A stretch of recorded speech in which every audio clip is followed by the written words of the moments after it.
Yeah,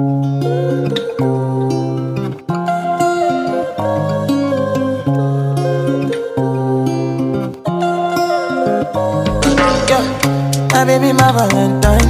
Yeah. Can I hit the Mickey with temperature rise? If you leave me a good time, I swear. You are like the oxygen I need to survive. I'll be honest. I'm loving the thought of me. I am so obsessed. I want to chop your heart. Never did it.